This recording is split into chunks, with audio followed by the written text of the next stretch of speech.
Magandang gabi po sa inyo mga kaibigan. Andito na naman po muli ako. At meron tayong bagong pag-uusapan. Ayan. Alam kong nakikita na ninyo ang mga coins na ito sa mga nakaraan kong vlog.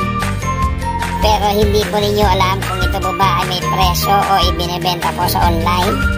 At kung magkano po nila ibinibenta ito sa online. Abay, magugulat po kayo pag nalaman nyo na mahal pala ang coins na ito. Lalo na po yung limang yan. Yung 5, ano ba yan? 5 cents ba yan? O $5? Hindi ko alam. Basta yan po ay Hong Kong. Ayan pala, $5. Ayan, kitang-kita oh. $5. Wow. Dollars din para sila. Ano kaya, no? Peso natin. Pwede kayang tawagin dollar. 1 piso dollar. Parang kakaibang pakinggan ha. Di ba?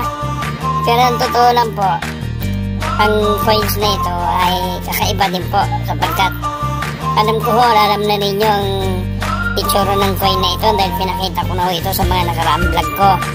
Inikot-ikot ko na po yan. Pati yung kapal niyan nakita na po ninyo. Pati yung itsura po niyan sa likod nakita na rin po ninyo. Ganon din po itong isa. Ayan yung puti. Singapore po yan.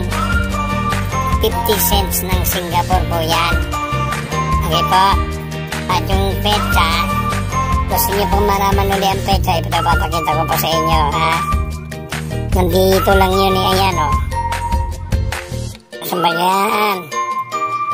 2,000 ba? Ano nangyari? Parang lumalabo-labo 2013 yata ito. 2013 yata. Oo nga, 2013. Okay po, ito po ay Singapore 50 cents. Ayan, pinakita ko lang po ito sa nakaraang video pero hindi ko po nasabi kung magkano ito. Di ba? Ito po may presyo din. May presyo din ho sa online pero hindi po katulad nito. Mabatindi ho, mabigat. Malaki ho ang benta nito sa online. Kung alam nyo lang, ngayon po alam nyo na. Dahil ipapakita ko po mamaya. Magugulat ho kayo, mahal pala ang coin na ito. Mahal nila binibenta sa online ang coin na ito. Di ba? At least may idea na po kayo kung halimbawa alam nyo na kung paano magbenta sa online. Alam nyo na kung magkano ito binibenta. Pero ang alam ko, pabago-bago din yata. Pabago-bago din ang presyo nito. Minsan may nagbebenta ng mahal, minsan may nagbebenta ng mura. Depende lang mo siguro talaga sa inyo kung magkano nyo ibibenta. Kung kayo magpipresyo, nasa sa inyo na rin yun. Di ba? Kasi iba-iba rin naman ho ang buyer eh. Iba-iba rin ho naman ang itsura ng coins eh. Kung yung coins mo ay napakaganda, ang sabi nga nila very, ano ba tawag na doon? Nakalimutan ko. Yan, tulad ko nito. Maganda po yung coin, malinis. Di ba? Kitang-kita ang mga nakasulat. O, pati yung drawing, pati yung bulaklak na yan, kitang-kita. Di ba? Pati ho dito sa kabila, o. Kita nyo naman, kahit baliktad, ayan, ayos ko na. Kita nyo naman, o, ayan, o. Buong-buo, di ba? Kitang-kita yung mga sulat na yan, o. Pati ho itong kanyang numerong 5, yung kanyang 5, at pati ho yung kanyang pesa, kitang-kita, ayan po. 1993. Hindi na, di ba? Ayan, sinasabi ko lang ho sa inyo para at least meron ho kayong idea. At ito din pong isa, sisilipin po natin yung gilid nito kung maganda rin. Okay ba? Kahit na pinakita ko na sa inyo nung nakaraang video, ang gilid nito ay ipapakita ko pa rin po. Ayan o. At hindi ko na po siya tatanggalin sa kanyang shell dahil kita nyo na po ito, tinanggal ko yata ito sa nakaraang video ko, tinanggal ko yata ito sa shell niyo. Medyo nabubulol ako Huwag kang ganyan ha. Ayoko mabulol ngayon. Gusto ko buong buo. Okay po? Ngayon, gusto niyo na bang malaman kung magkano ito binibenta sa online? Sa akin lang naman kung gusto niyo lang malaman. Pero kung pwede, kung kaya niyo pang makatiis, kaya niyo pang makatiis na maghintay, meron pa akong sasabihin sa inyo. Ito pong coin na ito, alam ko sikat ito sa Singapore. Kilalang coin ito sa Singapore at may halaga po siya sa online. Okay po, inulit ko lang ha. Ito po ay matagal na coin na po ito. Matagal na coin na po ito ng Hong Kong. Kasi iba na yata ang pera nila ngayon Hindi na ho ito. Parang hindi ko alam kung ginagastos pa nila ngayon ito. Kasi yung petsa niya napakalayo na ho 1993 tapos 2020, di ba? Napakalayo na.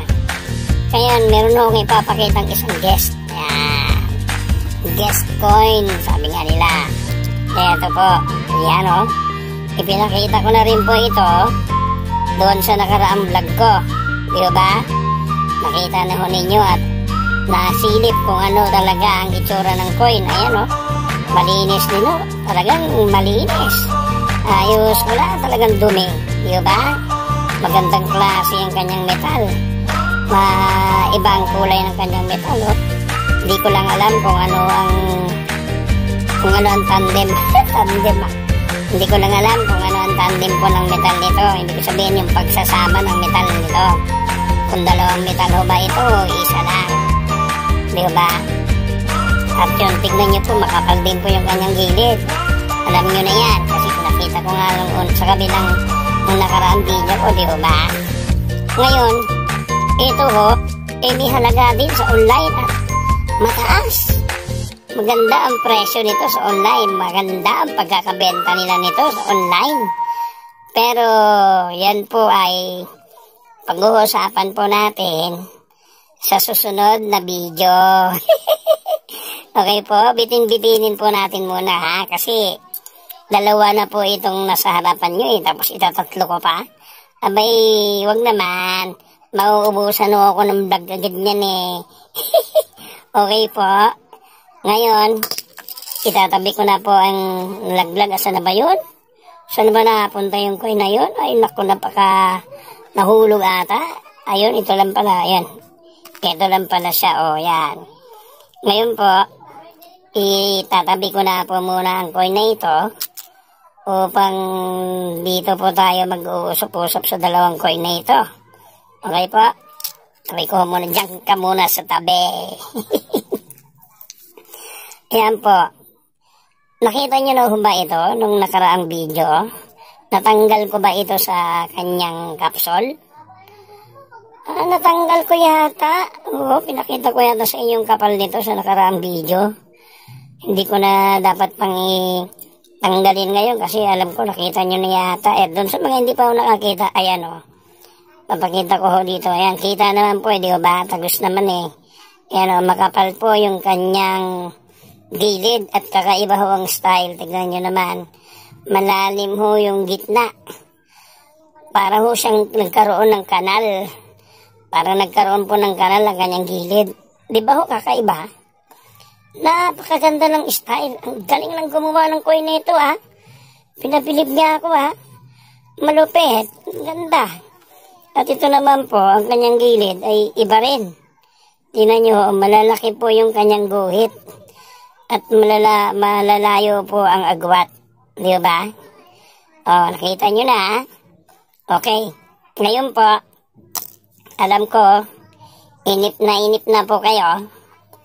Inip na po kayo sa inyong panunood at pakikinig. Gusto nyo nang malaman kung magkano po talaga ito ibinibenta sa online. Di ba? Okay po? Okay po. Ano ba yan? Dulo na lang, nabulol pa. Okay po. Thank you po. Salamat po.